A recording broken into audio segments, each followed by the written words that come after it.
مساء الخير. وطبعا كالعادة كل شوية هيطلع لنا كبسولة فنية تودينا في حتة احنا مش عايزين نروحها. فطبعا اليومين دول احنا عارفين حوار حبيبة رضا، ودي تطلع تقول لا ده ذكاء اصطناعي. وعلى فكرة الذكاء الاصطناعي ده هيودينا في 60 داهية.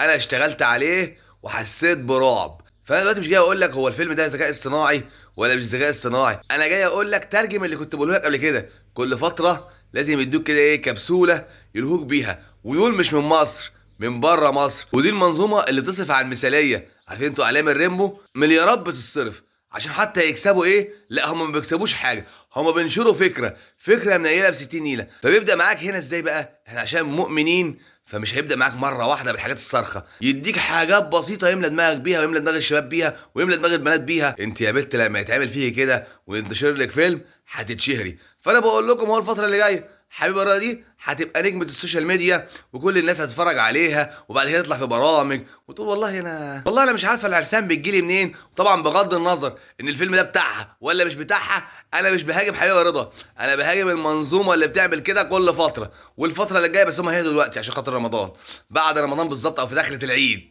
تلاقي بقى فيلم البت صاروخ، هم بينقوا الصواريخ ومنزلين لها افلام.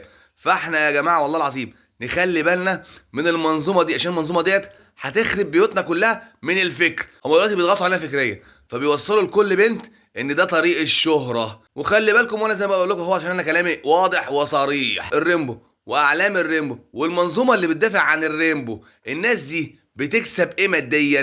ما بتكسبش حاجه، بتصرف مليارات الدولارات عشان خاطر عشان خاطر يوصل لك فكره ملعونه. يعني أنا لما اجي اتفرج على الدوريات العالميه او كاس العالم والاقي المليارات دي مصروفه عشان عشان يوصل لنا فكره. فخلي بالكم من الافكار المسمومه اللي بتوصل لنا. فانا دلوقتي هارش الموضوع مش من مصر ومش من حكومه مصر، لان في ناس بتقول لك ده الحكومه المصريه هي اللي بتلهينا. لا، مفيش الكلام ده بقى في الموضوع ده بالذات. انا بقول لك اهو، دي المنظومه اللي بره اللي بتدافع عن الشذوذ والحاجات المقرفه دي. فبتعمل معانا هنا افكار بالنسبه لهم هم بسيطه، بس هي بالنسبه لنا كبيره قوي.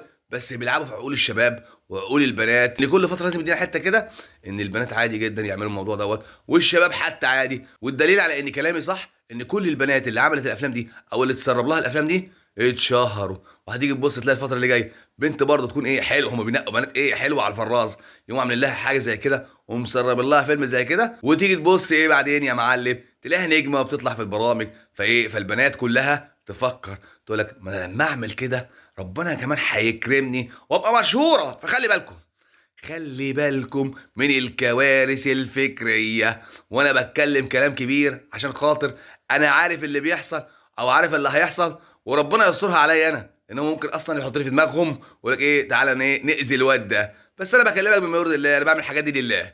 فلو عجبك الفيديو اشترك في القناه، فعل الجرس، تابعني، واقابلكم في الفيديوهات الجايه. سلام عليكم.